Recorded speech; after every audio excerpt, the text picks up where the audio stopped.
प्रशासन को बुद्धि सुनी जाए। नमस्कार, मैं हूं अंशिता। चोरी पे चोरी, ऊपर से सीना जोरी। बजरंग दल वालों पर यह कहावत बिल्कुल ठीक बैठ रही है। ये वीडियो जो आपने अभी देखा, इसमें हवन करने वाले बजरंग दल के नेता हैं और ये योगी की पुलिस को सद्बुद्धि देने की बात कह रहे हैं। पता है क्यों? क्योंकि इनके एक कार्यकर्ता को योगी की पुलिस ने गौ तस्करी करने के जुर्म में पकड़ लिया है। कितनी हैरानी की बात है कि गौ माता के रक्षक बनकर घूमने वाले असल में खुद गौ तस्करी कर रहे हैं और जब पकड़े जाते हैं तो गुंडागर्दी पर उतर आते हैं, जैसे कि इस वीडियो में साफ साफ देखा जा सकता है। प्रशासन को बुद्धि सुनी जाए और हमारे निर्दोष कार्यकर्ताओं को छोड़ा जाए। सर्वधर्मान परित्यज्य मामेकं शरणं व्रजामि तं दुर्पापेभ्यो मोक्षयिष्यामि मा शुचा। ये मामला यूपी के मुरादाबाद का है और योगी के राज में बजरंग दल वालों की गुंडागर्दी देखिए। प्रशासन के खिलाफ ही सड़क पर उतर आए हैं, उसे सद्बुद्धि देने की बात कर रहे हैं और ताज्जुब की बात यह है कि योगी की पुलिस इनके खिलाफ कोई एक्शन नहीं ले रही, जबकि इसके उलट गौ तस्करी करने वाला अगर किसी विशेष समुदाय का होता और उसके समर्थक ऐसे प्रशासन का विरोध कर रहे होते तो अब तक तो पुलिस ने लाठी डंडे बरसा दिए होते। लेकिन इनकी हिम्मत देखिए, पुलिस का ही विरोध कर रहे हैं और पुलिस शांत है। आज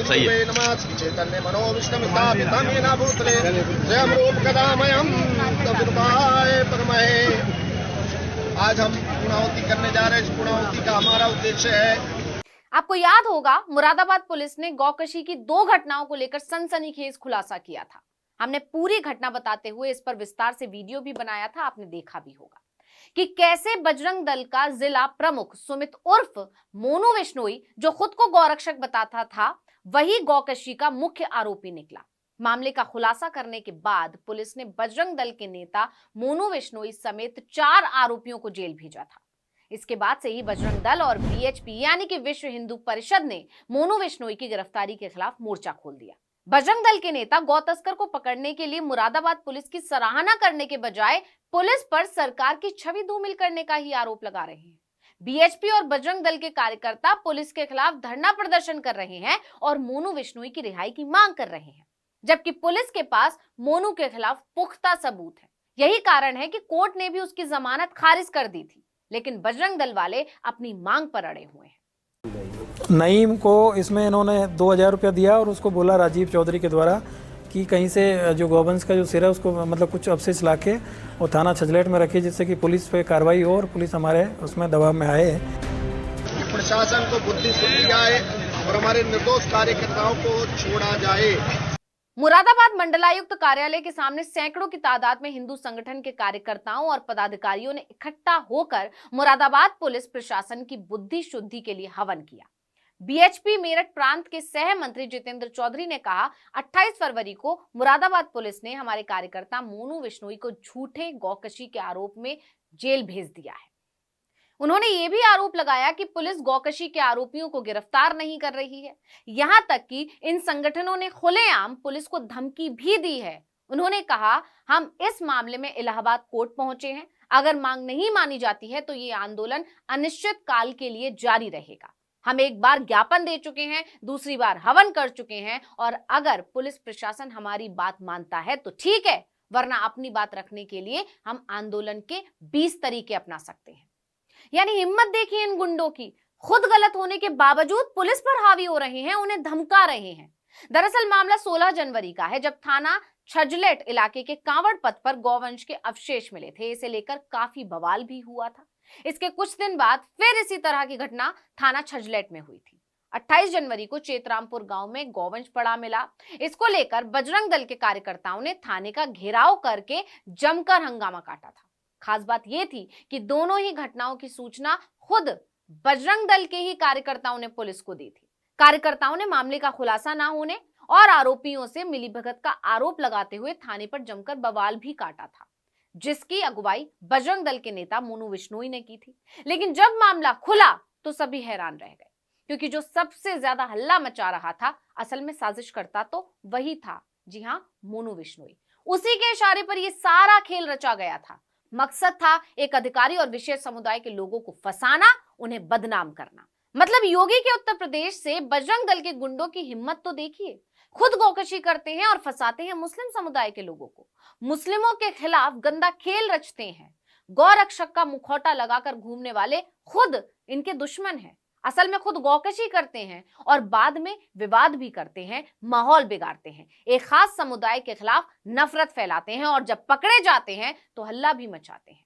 पुलिस को ही बुरा भला कहते हैं, लेकिन हैरानी इस बात की है कि आरोपी की रिहाई की मांग करने वालों पर, पुलिस पर आरोप लगाने वालों पर पुलिस डंडे नहीं बरसा रही है, जबकि नौकरी मांगने वाले युवाओं के साथ पुलिस कैसा सलूक करती है ये आपने देखा है। अब इस मामले के सामने आने के बाद लोग सवाल पूछ रहे हैं कि पुलिस छात्रों और बेरोजगार युवाओं पर तो लाठी बरसा सकती है, लेकिन बजरंग दल के गुंडों पर नहीं। आखिर क्यों? किसने बांध रखे हैं पुलिस के हाथ? आप जानते हैं तो कमेंट करके बताइए।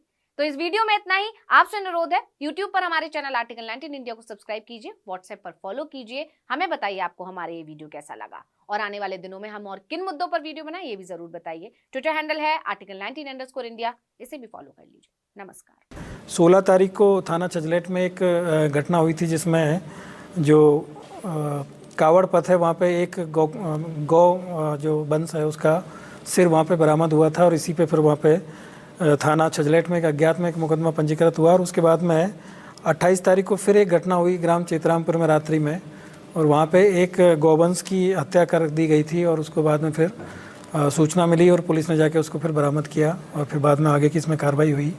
साथ ही पुलिस ने बताया कि इन लोगों ने कैसे घटना को अंजाम दिया। मुख्य रूप से जो मोनू बिश्नोई है, राजीव चौधरी है, रमन चौधरी, ये लोग थाना छजलेट पे और थाना कांट पे अक्सर अपने काम कराने के लिए और इलीगल काम कराने के लिए पुलिस के ऊपर दबाव बनाते रहते हैं। और इसी में इनकी अभी पिछले दिनों जो मोनू बिश्नोई है ये 307 में जो अपराध में यहाँ जो थाने पे कुछ लोग गए थे उनके साथ में इन्होंने मारपीट किया, थाने के बाहर ही इनकी गिरफ्तारी की गई थी, इनको जेल भेजा गया था। और फिर उसके बाद से दोबारा इन्होंने फिर आके वही काम करना शुरू किया और फिर जब पुलिस इनकी बात नहीं मानती थी तो इसी को लेकर इन्होंने ये पूरी प्लानिंग की। पहले इन्होंने 14 तारीख की घटना को प्लान किया जिसमें इन्होंने